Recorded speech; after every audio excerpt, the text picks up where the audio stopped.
Salut à tous, alors je suis super content de vous retrouver pour une nouvelle vidéo. Alors ici je suis en vacances en Turquie avec la famille, près de la ville de Antalya, plus précisément à côté de la ville de Manavgat, dans un hôtel all inclusive, tout inclus.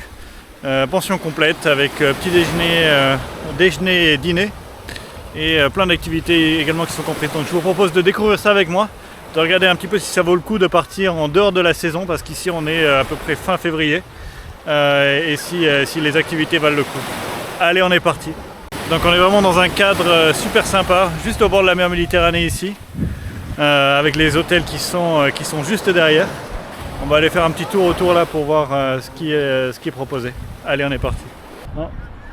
Les ouvriers ici travaillent pour préparer les plages pour l'été qui arrive. C'est quand même agréable, l'eau n'est pas super froide, de se retrouver là sans personne en plein hiver.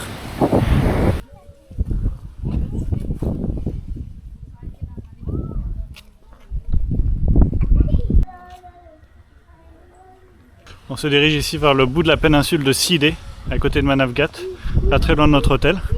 Il y a des ruines grecques un petit peu partout dans le coin, qui sont plutôt sympas. C'est dommage, le musée est fermé juste derrière, ici à côté.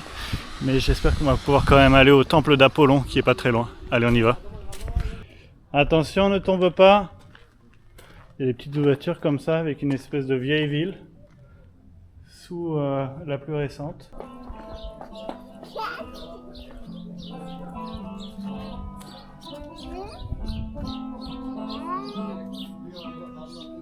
C'est des loukoums. Ça a l'air pas mal, hein?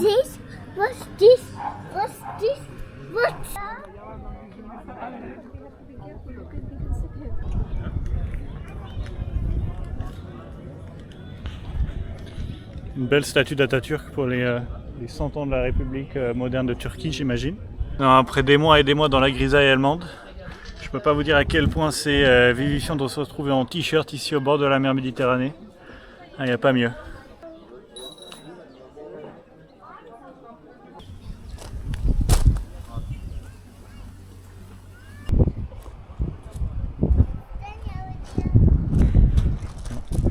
On a un magnifique point de vue ici sur le temple d'Apollon.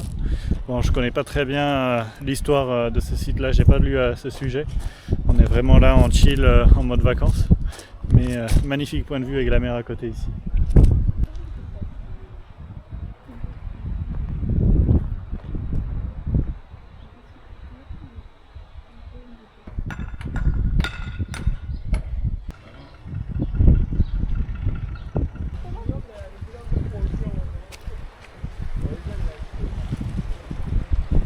Il y a des chats et des chiens errants un peu partout. Ceux-là sont plutôt jolis.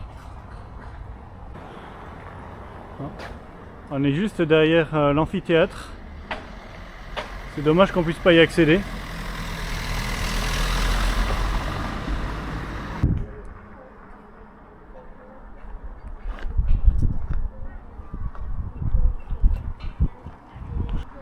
Le site est vraiment assez monumental ici, ça mériterait une visite un peu plus approfondie, mais bon, on n'aura pas le temps pour aujourd'hui. Aujourd'hui, le deuxième jour de l'aventure, si on peut appeler ça comme ça. On est dans la petite ville d'à côté de Manavgat et on va visiter le bazar de la ville, dont le petit marché de la semaine, c'est 2 fois dans la semaine. Allez, on est parti.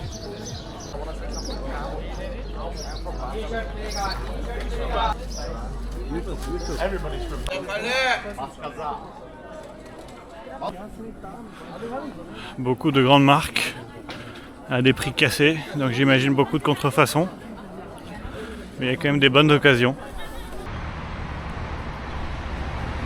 Il y a pas mal de petits carrefours aussi dans la ville. Je pensais pas qu'ils en avaient gardé autant après les réactions anti-français qu'il y avait eu il y a quelques temps. C'est marrant, ici on peut tout payer en euros et on peut même se faire redonner des euros en retour, quoi, comme monnaie. C'est marrant parce que même en Suisse, quoi, qui sont encore de l'Union Européenne, on peut payer en euros en général, mais ils nous rendent des francs suisses. Je suis vraiment étonné. C'est très orienté tourisme allemand ici aussi. Ok, tu t'en es. Allez, vas-y.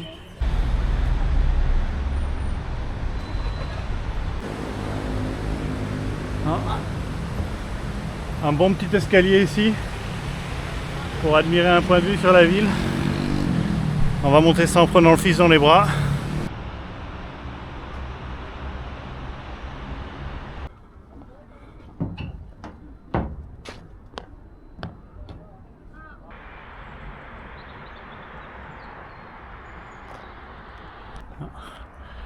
Et dans l'arrière-plan là-bas, c'est vraiment entre mer et montagne, un petit peu comme toute la Turquie je pense.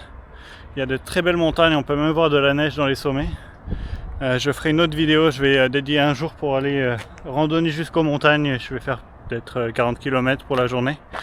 Aller et revenir jusqu'à une petite ville abandonnée qui se trouve dans la hauteur que j'ai vue sur Google Maps. On va voir ce que ça va donner.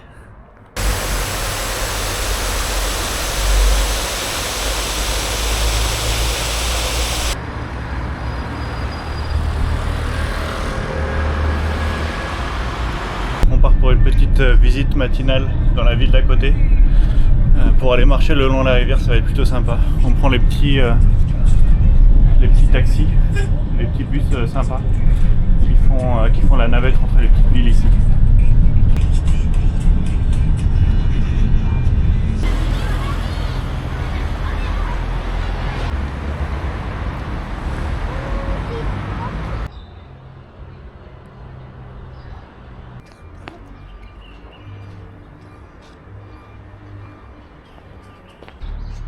Il y a des élevages de truites aussi sur les rebords de la rivière ici. Je crois que la rivière a le même nom que la ville Manavgat, mais je suis pas sûr. Et c'est plutôt sympa, ils mettent des petits abris ici et des petites mangeoires pour les chats et les chiens errants, un petit peu partout dans la ville.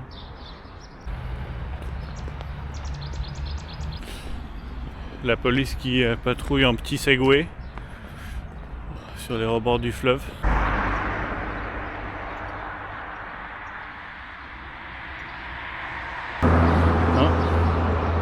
C'est marrant, il y a une maison à l'envers ici. On peut la visiter, mais bon, je suis pas sûr que ça vaille vraiment le coup à l'intérieur. Mais c'est plutôt marrant. J'ai vu qu'il y en avait 2 ou 3 dans la région de Manavgat. Ça a dû être créé par un seul et même artiste.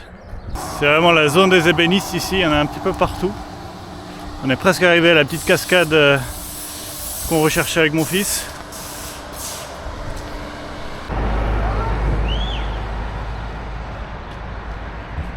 Non, j'avais pas compris que c'était payant pour aller visiter la cascade, mais bon, maintenant qu'on a fait tout ce chemin.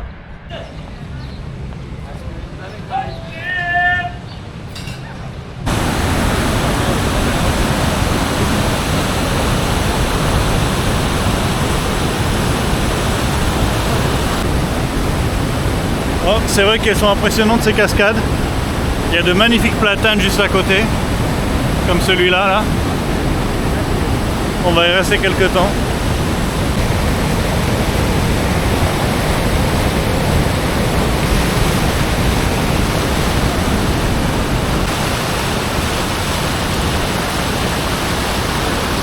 J'ai l'impression que le niveau de l'eau est plus haut que la normale, vu comment les arbres là sont immergés.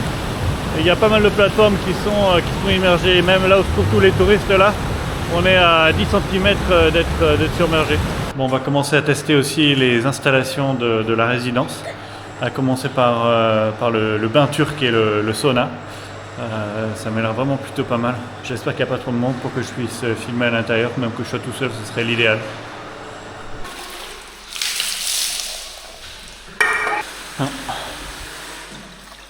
Le bain turc, il n'y a pas mieux. Turc privatisé, vraiment super sympa. Il n'y a pratiquement jamais personne.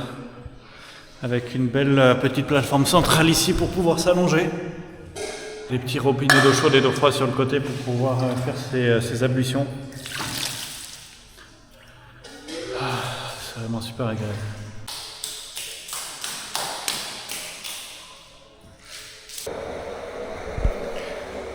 Deuxième essai de la journée, la chambre à vapeur. Je ne vais pas y rester très longtemps parce que sinon la caméra va pas tenir, je pense.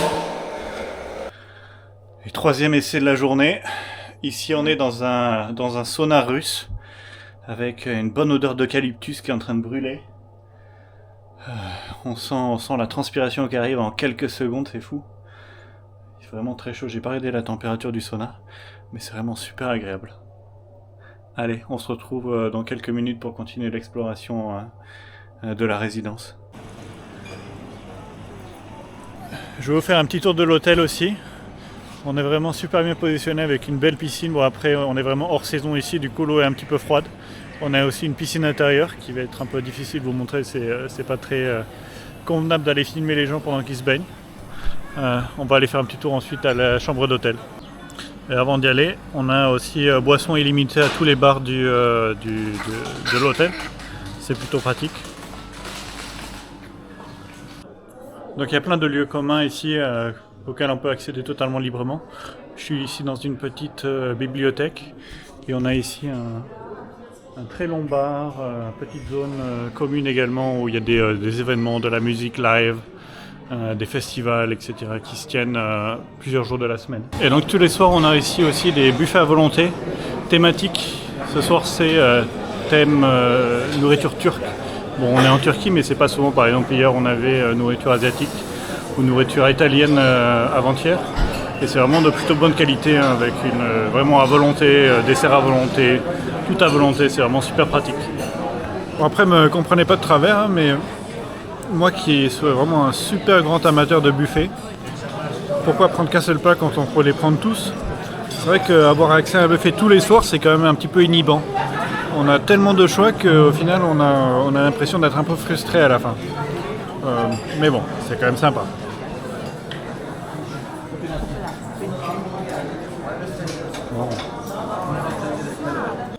Bon, nous voilà de retour dans la chambre. Je vais faire une petite visite. Donc je pense que c'est une chambre quand même relativement classique, hein. Rien d'extrêmement spécial à ce niveau-là. Un grand lit double et un petit lit pour le fils qui est juste à côté. Et un petit balcon juste là. Après, l'intérêt dans ce genre d'établissement, c'est pas de rester dans la chambre, c'est vraiment de profiter de toutes les salles communes qu'il y a dans le coin.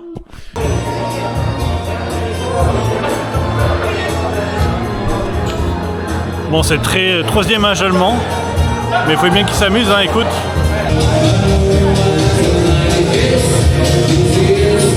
Bon, ça va sûrement être parmi les derniers plans de mes petites vacances ici en Turquie. Alors je suis en plein hiver, il pleut des petites gouttes, mais bon, il y a un gros orage qui commence à arriver par là-bas.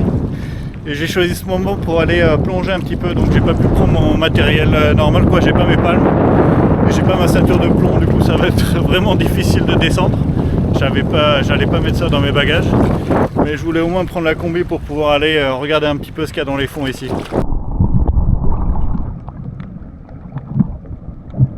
Bon, petite trouvée de la journée, j'ai trouvé à lancer. Ça commence à taper fort au niveau de la pluie. Je vais pas tarder à rentrer, je pense que sinon ma femme et mon fils vont se faire patienter dans l'hôtel. Allez, on y va. Bon, petite dédicace aux vendeurs de combi sur mesure de Nice. Ça doit faire 15 ans que je l'ai commandé, elle marche vraiment toujours super bien. Vraiment, c'était vraiment super sympa. Je pense que j'ai retrouvé 90% des espèces qu'on connaît en Méditerranée occidentale. Il y en a peut-être un ou deux quand même que je connaissais pas, un genre de vieille un petit peu différente, on va dire. Bon, dans tous les cas, il faut faire gaffe en Turquie de ne pas ramasser de coquillages, de pierres ou de fossiles ou de trucs du genre. Ça passe vraiment super mal à la douane, vous allez vous faire arrêter. Faites gaffe. Allez, je vous dis à plus. Ciao.